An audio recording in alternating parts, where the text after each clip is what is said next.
Hi, this is Jeffrey Tucker, and you're listening to the Libertarian Christian Podcast. Thank you so much for listening. You might also consider supporting this podcast by sharing it and even donating.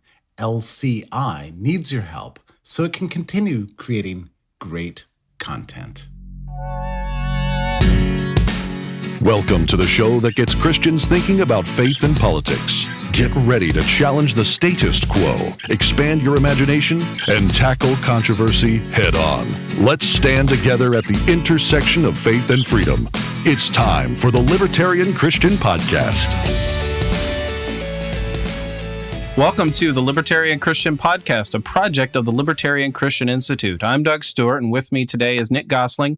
And we have a very special guest with us for this episode, Tom Woods. Tom Woods is a man that needs no introduction in the liberty movement. Tom is well known for his bajillion episodes of The Tom Woods Show. He's author of many, many books, some of which you can get for free at his website just by giving him your email address. And he co-hosts the popular economics podcast, Contra Krugman, with his pal Bob Murphy. Tom is also known for his remarkable insights about American history and the Constitution, which is why he's here with us today. Tom, thanks for being with us. My pleasure, gentlemen. You know, when I started becoming a libertarian about a little over a decade ago, you were one of the biggest influences in understanding how America was founded, the Constitution, the principles of liberty, economics, and I suspect that a lot of our listeners have heard you in the past and are indebted to you for all of your support in our education. I mean, you just pump out so much material. So I just want to thank you. It's just amazing to be talking to somebody who has pumped out so much material that we can just, it'd take a lifetime to consume it all. So I don't know how you keep going, but I'm so glad you do. Well, I sure appreciate that. Very kind of you to say. So we're here to talk about the Constitution, and inevitably we'll talk a little bit about American history as we do that. The reason I wanted to bring it up is because it seems to me that most people don't really respect the Constitution very much. And when I say most people, I'm talking about the people I kind of encounter on Facebook or, some of the articles that you might read, oftentimes from the left. I mean, anytime there's a shooting, we have to end up talking about the Second Amendment. And there's just a lot of, you could call it disrespect, but it really just seems like people think that the document is useless or it's archaic or, as Obama said, it's just a piece of paper. I think he was being a little more respectful with that in context. But people just kind of like, it was written so long ago, it doesn't really apply today. Is the Constitution still important? And as libertarians, is there any usefulness to it for us? All right. Well, it's a complicated answer because there are ways that I think it is important, even though in the grand scheme of things, I tend to side with Lysander Spooner on the Constitution. So anyway, let's unpack all that. First of all, the fact that we have a First Amendment that recognizes the freedom of speech. Doesn't grant us the freedom of speech, obviously, but it recognizes that it exists, I think has seeped into our culture to the point that the United States is where you would least expect some of these anti-free speech laws to be passed.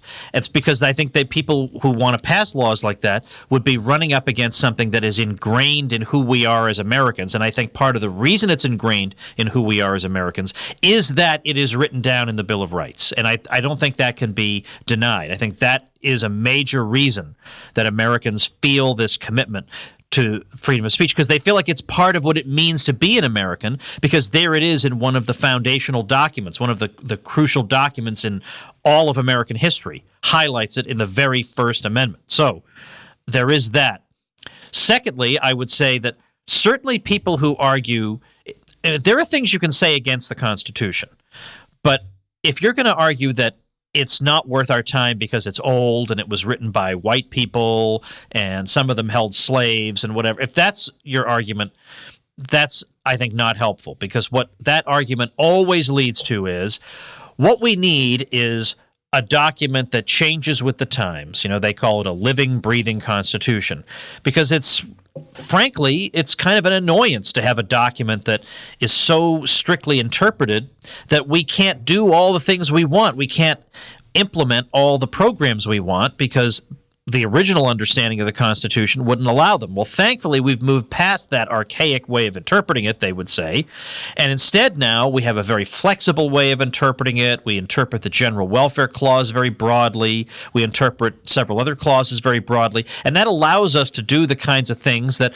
a strict interpretation of the Constitution would not allow. So they'll say that it's great that in this day and age, we are no longer chained to the strict words of the Constitution, but we're more or less observing the general purpose of the Constitution, which was to foster the general welfare. You get arguments like that. I have no respect for that argument whatsoever, and you can see all over the place the framers of the Constitution making clear that that is not a legitimate argument. It's not like they didn't think of that. They thought of it and rejected it.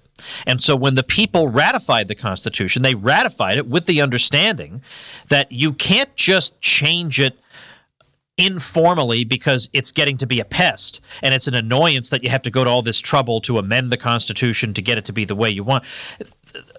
Alexander Hamilton even said that it may be that people want the Constitution to say something that it doesn't say. And it may even be that for years and years they act as if it says something other than what it actually says. But that is no substitute for the solemn decision by the people in the form of an amendment to change the document. That until that happens, we presume that the original meaning is in effect. Now, that's Alexander Hamilton talking. I think that was Federalist 69, if I remember that correctly. That's even Alexander Hamilton talking. And remember, especially given the time of year that this episode is being released, let's bear in mind the significance of the American War for Independence for constitutional history is that the Americans were fighting against the British Constitution and what it had become. The British Constitution had indeed become a living, breathing constitution.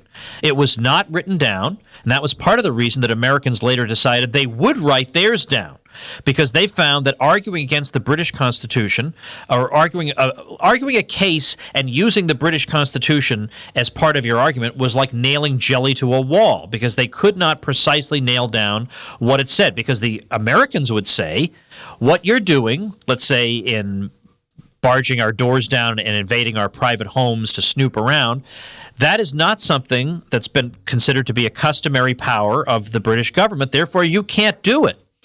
And it's unconstitutional. But then they would come back and say, but Parliament authorized whatever X, Y, or Z thing that you're upset about, and so therefore it's ipso facto constitutional.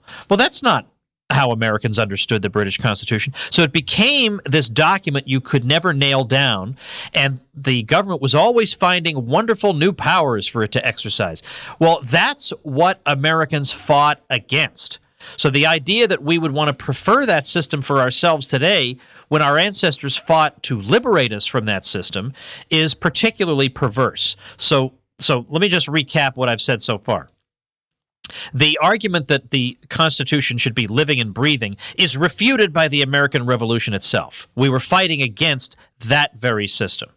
But at the same time, I would say that I personally don't believe that any piece of paper is going to restrain people who want to exercise power. If all you have is a piece of paper and it's not backed by a will to resist, then it's not going to be worth a whole lot. And that really is the problem that we face today. We have all the arguments in the world that the Constitution really does support only a very limited government. But if you give an institution a monopoly on the power to tax and the power to initiate physical force, why would they limit themselves to that? Why would they say, well, the Constitution says X and Y? Why wouldn't what has happened be expected to happen, where the law schools are totally corrupted, where people are taught constitutional law in a way that justifies the government in its compendious interpretation of its powers? You get a complete corruption of the legal profession by people who want to be part of the game. They want to be part of that system. They don't want to live under some limited government where they have no powers. So we have this system where most people are raised to believe that the Constitution is very flexible, very malleable, even though if you just read the ratifying conventions and the wording that was decided on at the Philadelphia Convention, it would be quite clear that that is not the original intent. I think this is not very hard to prove. But so, in other words, why would you not expect this outcome, where instead of politicians scrupulously observing the limits on their power, they're constantly grasping for more and more power. And meanwhile, other people who are power hungry wind up spinning justifications for why these people are correct. That's how it's actually turned out. So I can imagine a critic listening to what you're saying here say, oh, okay, so they elaborated, they wrote it down, they spent a lot of time arguing and elaborating on what the meaning was. We can go back and kind of understand if we just kind of, I think of the General Commerce Clause about, regulate, and the word regulate means something completely different than what it does today. And so if we understand what it meant to them and we can say, oh, well, okay, well, that's what the Constitution says, and therefore we should abide by it. But why should we listen to them? Because this is over 2 centuries later that we're dealing with problems they couldn't even conceive of. I mean, what's so special about the Founding Fathers? Why can't we just, not start over, but just do what we want, because they're not around to tell us here's why we should or shouldn't do this? Well, you do have the amendment process for cases like that. If there really is a case that they could not have foreseen, they did foresee that they couldn't have foreseen it by introducing the amendment process. So if really we've got these intractable issues that can't be dealt with other than by amending the Constitution, then you go ahead and amend the Constitution. The danger is saying, here's what the people expressly agreed to, but gosh, those people lived so long ago. I think we can just say, forget that. But wait a minute, hold on. What kind of system of government is that? That there's this, forget that? What system of government is that? Is that a republic? Is that a democracy? Is that a monarchy? Is that an oligarchy?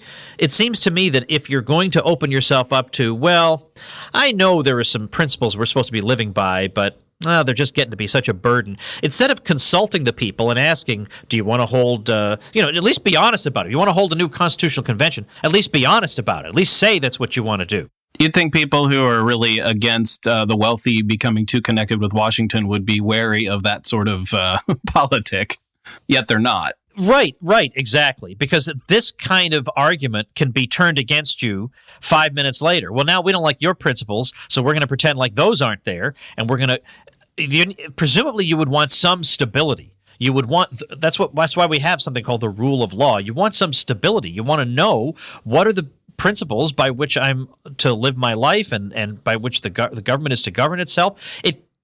We at least with the Constitution, you could say, at least we have something concrete that was spelled out and you can go consult it. Jefferson's view was you should not need a law school education to understand the Constitution. It was written so the average person could get what it means. At least we have that. You want to replace that with, this has become a drag, so from now on we'll just let judges decide what the government's powers are. I don't think I want to live under that, and at no time did they even have a pretense of consulting me about whether I wanted to live under that. So along those lines, Tom, let's talk about this idea of judicial supremacy and judicial activism. One of the great historical resources that I actually learned about from you reading your work a number of years ago was the Abel Upshur essay. And for our listeners, we'll link to that. It's definitely worth reading. But the argument has to do with this idea that if the courts are a part of the government, how then can they be the judge in their own case? Because we're told, the courts are supposed to be the interpreters of what these laws and the Constitution mean, and yet they are, in fact, a part of the government. So can you talk to us about that and what the founders thought about this idea of judicial supremacy and really where it came from with the early courts? Well, judicial supremacy is certainly not evident if we look at any of the debates surrounding the Constitution. It is the branch that is discussed by far the least. And if it was imagined that the courts would have the kind of powers we grant them today, where major social issues are just decided by 9 people, you better believe it would have generated a heck of a lot more discussion at the time than it did. So I personally am interested in the approach taken by Jefferson, which was the idea of concurrent review, where all 3 branches have a responsibility to uphold the Constitution. It's not like the judges are divinities, and so we refer all our controversies to them. The president also has to uphold the Constitution. That should be part of how he decides whether or not to veto something. The Congress should uphold the Constitution by not passing legislation that's unconstitutional. So certainly there's that. Now, I do believe sometimes people get this wrong. They say there's no justification, there's no basis for the idea of judicial review, where the courts would review legislation and pronounce on its constitutionality. I think there is evidence for that in the ratifying conventions, that it was taken for granted that there would be, on a limited basis at least, not in a crazy the crazy hyper example of it we have now, but on a limited basis there would be some judicial review. But from the Jeffersonian point of view, the court's role would be largely advisory, so that, okay, everybody knows what the courts have said, and then you proceed from there. But it really is a case where the government is deciding its own case. Now, you may say, but the courts are separate from the executive and the legislative branches, so they are somewhat independent. Well, that's true. They do collect their salaries, however, from the federal government. That doesn't mean that that's going to make it impossible for them to be impartial, but certainly if you were ever in a situation where you were in a dispute and somebody seriously proposed that the same person you're in a dispute with, the person you're in a dispute with is going to be decided by people who are paid by the person you're in a dispute with. You wouldn't agree to that. You say, this is obviously stacked against me. But especially in the current case, where the vast majority of law students are being educated in a system that holds up federal supremacy as the norm, that holds it up as the desirable outcome, as the norm, as what the Constitution demands. And if your case relies on an argument that we live in a decentralized republic, and that, after all, every time the Constitution refers to the United States, it refers to it in the plural because it conceives of the U.S. as a decentralized collection of societies. If your case rests on that type of argument, well, there's nobody on the court really who will have been educated in that line of argument, even though that is the indisputably correct line of argument. And so you're up against a monopoly legal system where all the arguments you might want to make to defend yourself are more or less ruled out because they're the opposite of what these people learned in law school. Where this is why my friend Kevin Gutzman says, make sure you don't confuse the Constitution with so-called constitutional law. The Constitution is one thing. You can figure out what the Constitution means by consulting the ratifying conventions. That's what Madison and Jefferson told us to do. But instead, what people learn is not that. They learn so-called constitutional law, which is a collection of iconic Supreme Court decisions, many of which were wrongly decided if we use the Constitution and the original intent of the Constitution as the lodestar. And therefore, you are put in a position where you are not really getting a fair shake because the arguments you might make that are completely correct are automatically ruled out because the monopoly legal system you have to argue it in, it consists of people who've been trained in the opposite view. One of the things that you sort of touched on there, Tom, was the form of the Union. And there, amongst the founding fathers, especially like from the Hamiltonian wing compared to the Jeffersonian wing, there were definitely some different sort of views in what kind of a system they were at least trying to get towards ideally. So can you break down the difference between sort of the monarchical and nationalistic views of the Union and the federal or compact views of the Union, and how that sort of played out in these early debates? Well, there certainly were people who there was a continuum, no doubt, but on the extremes of that continuum, you certainly can find people who wanted, for example, the national legislature they imagined themselves creating to have plenary powers. That is to say, they could formulate legislation on more or less any topic they wanted to, and this would have basically followed in the footsteps of the British model. There were others who thought that the government being created ought to be more limited and ought to have only those powers that are delegated to it in the Constitution. Indeed, expressly delegated. That was the language used in at least half a dozen ratifying conventions, and that was how they understood the Constitution. Only those powers expressly delegated. And moreover, the ideas of the we might call the compact theory of the Union, whereby the Union is not one indivisible blob. The world was lousy with that. Big indivisible blobs. The world's got plenty of those. We want to be different. Remember all these people who talk about the American exceptionalism and we're so different? And so many of those people then go on to interpret the Constitution as if the United States is the same as every country in the world. It's not. It's meant to be a federation. The American founding fathers were very fond of the Dutch Federation, for example. The idea there is that the primary units of the United States are not isolated individuals that government can just steamroll over. The constituent parts are the states, because the states, after all, existed before there was a federal union. Obviously, you have a bride and groom before you have a marriage. You have states before you have a federal union. And the states, therefore, decide that they want to join this union, but the states are the primary units in it. And so that's why somebody like James Madison could say in the Report of 1800 that there are cases where all three branches may fail us. The executive, legislative, and judicial branches could all fail us and betray the Constitution.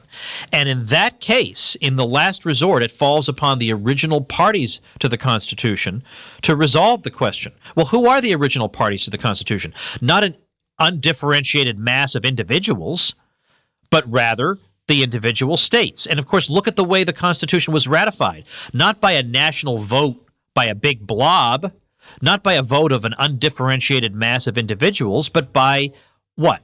By conventions in each of the states, because the states were the building blocks. So everything about early American history would make you believe that the compact theory of the Union, whereby what we have is a compact among states, not a single blob being created, but a compact among states. We see that in the Declaration of Independence.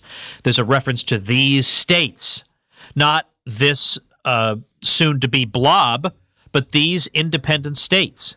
And as international law was understood in the 18th century, the fact that you join a confederation does not mean that you are forfeiting your sovereignty, as if that were even possible. So in other words, just because a state joins the Union under the Constitution doesn't mean that it loses its power, its powers over a variety of areas. It may delegate some powers to a federal government for the sake of its own convenience, but that's for the sake of its own convenience. It could recall those powers if it wanted to, but that's not what we're taught. Of course, in fact, what I just described to you, most people would think of as treason. That's how bizarre the situation is. What I described to you is America. What I described to you is the Constitution. What I described to you is all of American history, leading up through 1800 and beyond, where in the early republic, the states believed they could resist if the Constitution was violated.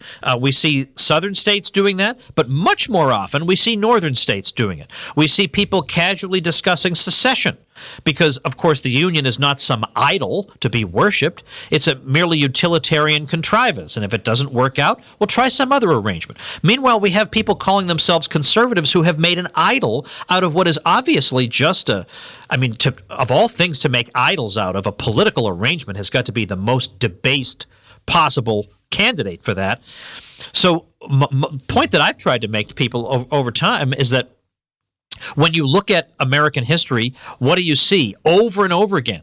You see the states, before there was a federal union, exercising the attributes of sovereignty, even when they were still not even recognized as states by much of the world. Even during the American Revolution, you see some of the states exercising attributes of sovereignty. During the American Revolution, it was decided that the crime of treason would be conceived of as not having been committed against a blob of states, but as against individual states, because that's what the United States is. Or, as they used to say, that's what the United States are. So that, in fact, you don't even find, I would say for the first 30, 40 years of American history, you don't even find a systematically argued out position opposing this, the so-called nationalist view, where what we have indeed is a single blob and the states are merely administrative units of the central government. You don't even see that spelled out in any systematic way till probably the 1830s, whereas the compact theory of the Union was spelled out repeatedly, like in the 1790s by John Taylor of Caroline or by St. George Tucker or these great early jurists, because that was the thing. It wasn't, that's why there are people who say, I think it's Brian McClanahan who says, I don't want to talk about the compact theory, I want to talk about the compact fact. Hey folks, Norman Horn here from LCI. Would you do us a quick favor and rank us on Apple Podcasts or wherever you subscribe to us? High rankings helps us get the word out there. And now let's get back to the show. How did we get from this important foundational principle of the founding of the United States to people saying that when people utter the word states' rights, they're being racist? Like, it just seems like a complete, and you can explain how we got there if you have a theory on that. But how do you, what do you say to leftists who say that, oh, well, that's just a white supremacist or, a racist way of talking about, government? Okay. Well, first of all, that just shows they have an IQ of 50, because they're not going to argue me on the merits. They're going to argue with me on some consequence that they expect might occur as a result of this. Look, if you want to look around the world at central governments and how they've treated the minorities that have lived within their borders, and you want to take that position as against states' rights, I'll take states' rights any day of the week. You want to take the Soviet Union and its record against minorities? You want to take the Soviet Union and its record against the Ukrainians? Or I could find African countries and their record against the Asian minorities that have lived there. I could look at the Armenian minority in the Ottoman among the Ottoman Turks, and I could go on and on with cases where central governments have gone after minorities in ways that are particularly vile. Now, sure, states have also gone after minorities because they're states, and they tend to have terrible people running them. So nobody has clean hands here. And I'm not saying that we should in any way support the states blindly, but I am saying that if you break power up into little bits, it's going to be a lot more difficult to carry out atrocities against any sort of people than if all jurisdiction is held in the hands of one source. Now, I hate to fall into this trap of referring to Hitler, but it's just too easy in this case, because Hitler said right there in Mein Kampf, he said that we got to get away from this whole states' rights thing in Germany, because we need to have one voice to be able to express its will through the whole country. Okay, so in other words, you're telling me that you're going to say, well, Hitler was wrong about some things, but when it comes to political organization, I sure side with him. Are you sure that's the position you want to take? And then secondly, let me point out that when I argued this position at the Yale Political Union last year, I ended up making the audio of that into an episode of the Tom Woods Show. So if you go to tomwoods.com/episodes, and you look for Yale on the page, you'll find it. And we had one of these Yale kids who got up and said, so far we haven't mentioned race and slavery. And I feel like that's central to this. And I just thought, it's like I planted that kid in the audience. Just get out of my way. Let me get up there and smack this down. And I did, and I went through and I said, all right, yeah. You want to do that? You want to talk about race and argue that that's what this is all about? Now, leave aside that the federal Constitution allowed for slavery. So that's not like some just mere state constitution. This was understood to be allowed from the start, and there were federal fugitive slave laws. There is plenty of blame to go around when it comes to slavery.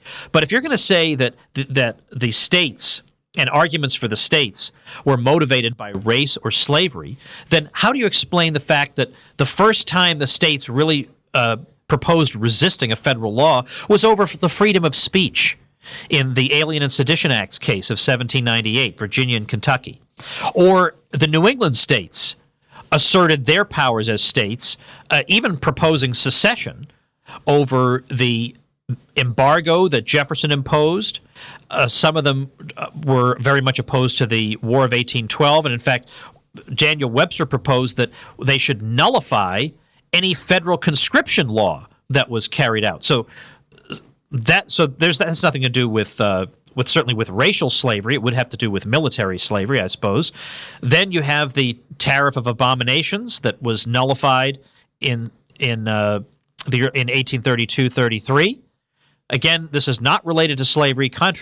Everybody at the time was talking about nothing but tariffs. Over and over and over. That's all they talked about. And then in the 1850s, with the Fugitive Slave Act of 1850, you had a number of states that thought that was unconstitutional, that just because there's a fugitive slave clause in the Constitution doesn't mean you can do any old thing you want to enforce that clause. So, in fact, you had the Wisconsin of all places, the Wisconsin State Supreme Court held that its legislature was completely in the right in resisting that act, and then they quoted Thomas Jefferson in talking about the power to nullify unconstitutional federal laws. So understand, when there was an attempt, so in other words, there was no state that tried to nullify an anti-slavery law, because really, how many anti-slavery laws were there?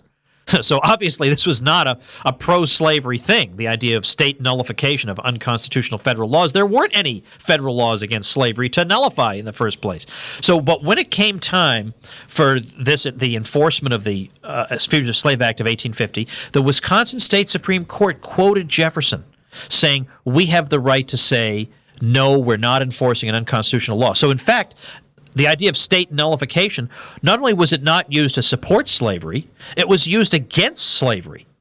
So now I've taken us up through, well, many decades of American history to show that the principles of the powers of the states have been used for all kinds of honorable and noble purposes. And you'll say, oh, but in the 20th century, it was used for purposes that we find distasteful. Governments are going to do things that you find distasteful.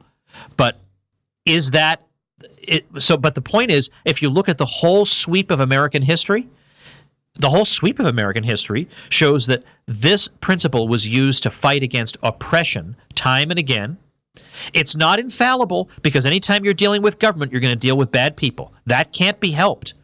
But when you look at the overall record of centralized states versus decentralized regimes, the decentralized regimes constantly come out better for reasons that should be obvious, which is why you don't generally run into a huge list of dictators who say, now that I'm in power, I'm going to make sure I have as little power as possible, and I decentralize power into as many small areas as I possibly can. Doesn't happen. Doesn't happen. Why doesn't it happen? Because that runs counter to what every dictator in the world has ever wanted. So along these lines, Tom, we've talked a lot here about many of the positive things from the founding generation, and especially from the Jeffersonian wing. Now let's talk a little bit about some of the negative things about the Constitution, because we're often told that, especially by conservatives and people who have let's say, a very keen sense of personal patriotism, that, the Constitution was really meant to limit the government. But when you actually go back and look at it compared to the Articles of Confederation, it's the exact opposite. The Constitution was meant to increase the size and scope of government over and above what we had under the Articles. So I kind of have a two-part question here. Number one, what do you think American society would look like today had we stayed under the Articles? And number two, could an argument be made that the Constitution itself is quote-unquote unconstitutional because of the dubious way in which the Constitutional Convention was called against the orders that were present under the Articles of Confederation to modify the Articles? Oh, yeah. Certainly nobody was authorized to just scrap that thing and throw it in the garbage, the Articles. So that's certainly extra legal. On the other hand, they could come back and say, but we took what we did that was extra legal and we put it up to a vote through the state conventions. And the argument at that time was that the people in their highest capacity, their highest voice, is expressed by means of the state convention. And so if they say it's okay, then we're off the hook. So that, I think, would be the way they would argue. Now, in terms of the living under the Articles of Confederation, it's hard to argue this point because we've all been raised in the same way of thinking. Like it's so obvious that the Constitution was better. It's so obvious that it's not even considered to be worth considering, just as a thought experiment, the alternatives. And I can't remember, this was a while ago, I'll grant you, but I checked out of curiosity how many likes on Facebook the Articles of Confederation had. Just out of curiosity, because the Constitution had millions of likes, something like that. Well, we love the Constitution because our teachers told us it was great, and that the system that preceded it was obviously stupid and backward, and you don't want to be stupid and backward, do you? And in fact, let me check right now. I'm just dying to know. I'm dying to know. I'm looking it up right now. Let's look. Yeah. How many likes for the Articles of Confederation? Well, let's see. Well, I'm actually trying to find one group called the Articles of Confederation. It's hard to find. Articles of Confederation, there's a community with 19 people who like it. There's a book about it. There's something called the Articles of Articles of Confederation, 7 people. Articles of Confederation Explained. That's the highest number at 2,900. Yeah, and even that's not the document itself. That's just, hey, I like having it explained. So now I can't even find it anymore. Now, that's weird. That's Orwellian. That it's not, trust me, the argument for the Constitution was not so obvious that nobody should even consider thinking about the alternative. I mean, that's the kind of result you get when somebody runs for president, one of these backwater third world countries, and they get 99.9% of the vote, and we look at it, we say, something's screwy there. Well, something's screwy here too. Because yes, it's true that there were problems under the Articles of Confederation. That's true. But the problems under the Constitution make those, remember how they used to say in like the 1980s and 90s that in the 1950s, we had problems with the schools, but when you look at the complaints of the teachers, it was chewing gum, talking in class. Now it's like murder and drug dealing and all that. And you say, geez, I mean, I guess I shouldn't have complained so much when it was just gum chewing. That's how I feel about the Articles of Confederation. Whatever problems we had, all right, one state wants to impose a tariff on another. All right, eventually you convince people that's not in your interest. You work that out. But when you look at the problems of the U.S. government today and all these agencies and the bureaucracy and how you can't ever seem to scale any of it back because it all has a life of its own, that it exists for the sake of its further preservation. It exists for the sake of increasing that budget. And then it'll spend every cent to prove that next year it needs a bigger budget. And then, we citizens may try to cut that budget, but we have lives and jobs and families, whereas they spend 24 hours a day lobbying for increased budgets for their agency. Not to mention the catastrophe of a foreign policy we have. There's no way in a decentralized America that there would have been a decision to, let's have this same Middle Eastern policy that's just been so super for the past 15 or so years. No way. Or that it would have been thought, it's clearly the right thing to do to enter World War I. Can't see any negative consequences coming from that. There are ways in which the world would be dramatically different in dramatically better ways that we never even consider because we just assume that progress means more centralization. In fact, that's the tone that you get in your history textbook when they talk about, for example, the centralization of Italy or the centralization of Germany in the 19th century. That's just assumed to be part of the general unstoppable sweep of history, that you go from stupid, backward decentralization to forward-looking, positive centralization. Oh, yeah? Well, you know what? Maybe the 20th century would be a lot different if there hadn't been German centralization. How about that? Has anybody even bothered to stop and think of that? We don't, because we have this prejudice in favor of centralization. Or why was it that all the different areas of Italy, whether it was from Piedmont to Sicily, why is it great? Why is that necessarily great that there would be a movement to meld them into one people and thereby suppress a lot of the distinguishing characteristics of the different regions? Why is that better? The same people who yammer on and on about diversity are the same ones who don't even bother to ask this question. Of course it's better for there to be one Italy, citizen. I don't think that way. I think we need to think in new and fresh ways. And that's when I look at the Articles of Confederation versus the Constitution, I look at it in this big picture. And when I look at the problems under the Constitution, I say, any day of the week, give me the Articles of Confederation. I'm prepared to deal with those problems. And one of the other interesting things is that this isn't just something that cropped up in the 20th century. The violations of the quote-unquote original intent of the Constitution began almost immediately by some of the very same people who wrote the thing. I mean, you mentioned the Alien and Sedition Acts. Even Jefferson, when he was considering the Louisiana Purchase, is kind of thinking like, well, technically this is unconstitutional and there should be an amendment, but I don't really have time to get an amendment. So can you just talk about how quickly this sort of broke down and what that says for any kind of, hope or attempt that we're somehow going to get back to the original intent and stick with it this time around? Yeah, you could say it broke down immediately because already, like by 1790, 1791, like the early 1790s, Patrick Henry is already complaining and saying now, out of Virginia, already complaining. What is going on here? Because of just even things that today we would consider benign.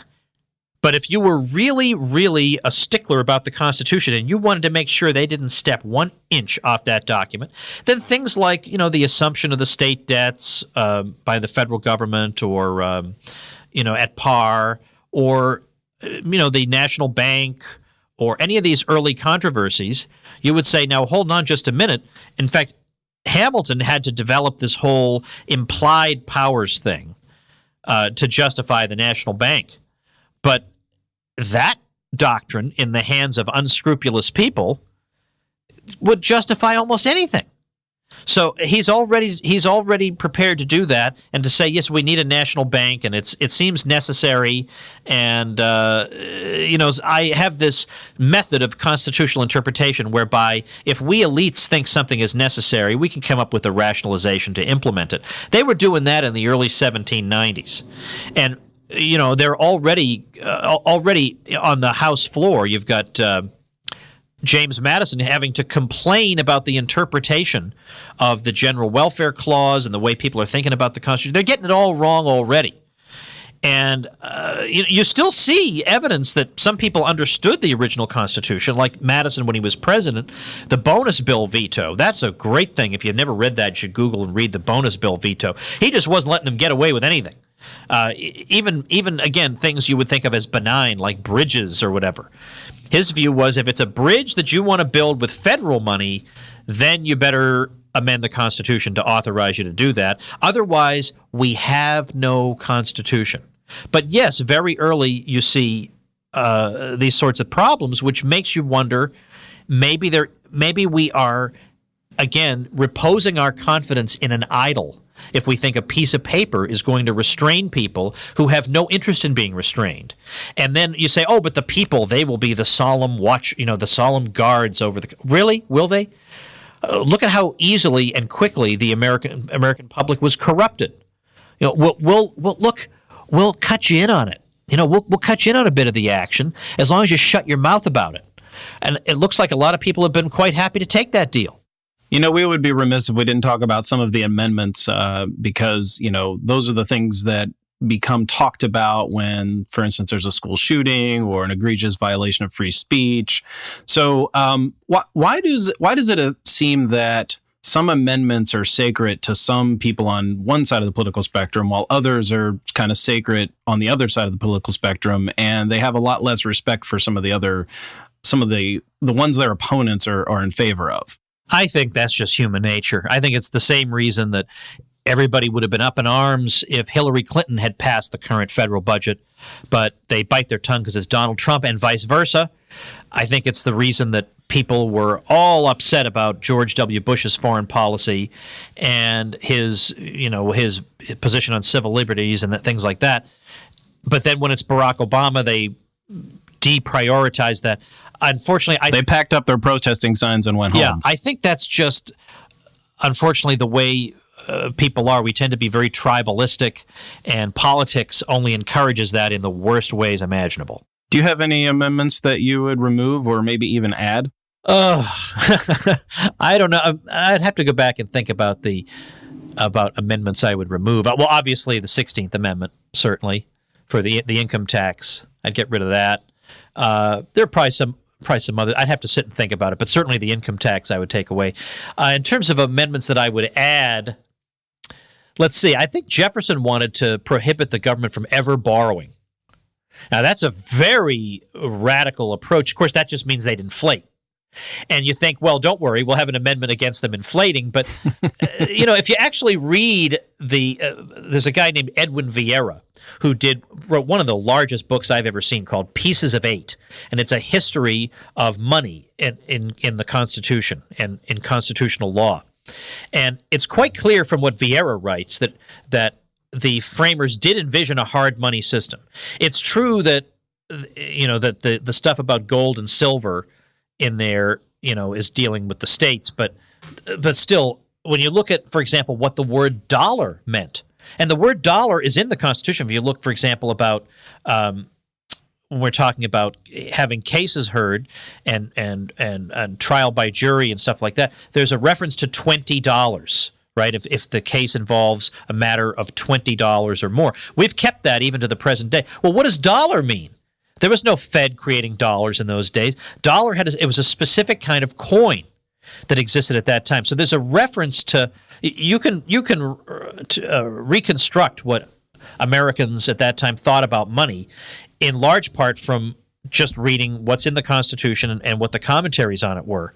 And even there, they got out from under that. So it's very, very hard to take these powers away from them when they want to exercise them. If they want to exercise them, they're going to come up with some way. If the only obstacle standing between them and enriching themselves is coming up with some half-baked interpretation of some clause, that it's going to happen. But, there are lesser, if you have lower expectations, like, in other words, if you think there's an amendment I can pass that will keep the government strictly limited, I think you're expecting too much. They've proven that that's not going to work. But if you could change the institutional structure of the thing, then maybe so in other words, it wouldn't depend on the interpretation of some clause, but it would depend on the way you're setting it up. Then there are ways I think you might be able to limit government. And for example, what if we said that if 26 states voted to repeal a federal law, it could be repealed? Well, I don't see any way you could interpret that wouldn't allow it to work. So in other words, you don't have to worry that they'll interpret that in some crazy way. I don't see how you could. I don't think there is a way to do that. And I think, that wouldn't solve all our problems. But if there are deeply unpopular laws and Congress, let's just imagine a world in which Congress is unresponsive. Imagine that.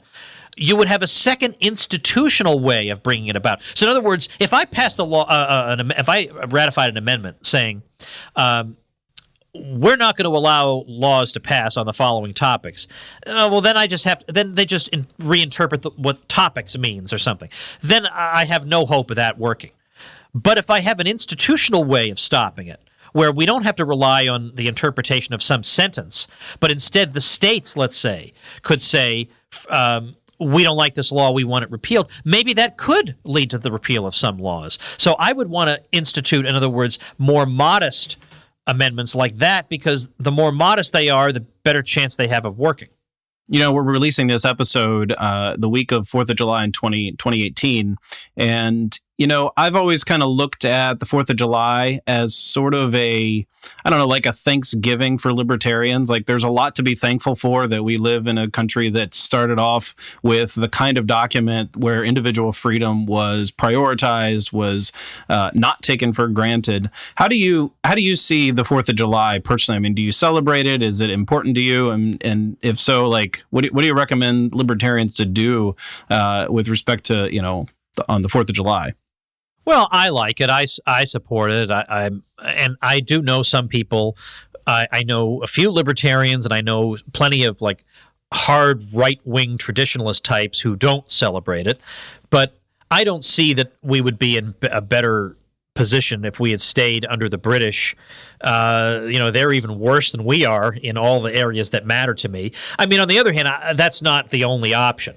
A third option would be that a peaceful resolution of our differences could have been effected, and that certainly is possible. We can't rule that out. But yeah, I celebrate it because I like the general principles of it, and I certainly like the idea of decentralization and a grouping of states that did come together for a common purpose, but that otherwise are just a grouping of states and a recognition of individual rights and stuff like that. I think that's something to be celebrated. So, I like once in a while to be able to be just a regular American and not have to be dissenting from everything 24 hours a day. I feel like Independence Day gives me a chance to be a regular American for one day out of my life, and I'll take it. Well, that's a good reason to celebrate, I suppose. So, yeah, we're going to end with that. Tom, thanks for being with us and for giving us, an introduction a bit to the Constitution, some of the history behind it. We really enjoyed our time together. I appreciate that. If people like any of this stuff, they will probably enjoy the Tom Woods Show at tomwoods.com. And I have a bunch of books that I actually give away for free at tomsfreebooks.com. So check those out because they're very zingy and they will help you win debates just in case you happen to run across an uninformed person on Facebook. If that should ever happen, then tomsfreebooks.com will bail you out. Well, great. Well, we'll link to that in the show notes page as well. And thanks again, Tom. My pleasure. Thank you for listening to another episode of the Libertarian Christian Podcast. If you liked today's episode, we encourage you to rate us on Apple Podcasts to help expand our audience. If you want to reach out to us, email us at podcast@libertarianchristians.com. You can also reach us at LCI Official on Twitter. And of course, we are on Facebook and have an active group you are welcome to join. Thanks for listening, and we'll see you next time. The Libertarian Christian Podcast is a project of the Libertarian Christian Institute, a registered 501c3 nonprofit. The audio engineers were Doug Stewart and Jason Rink, and voiceovers were by Matthew Bellis and Caitlin Horn. If you'd like to find out more about the LCI, please visit us on the web at www.libertarianchristians.com.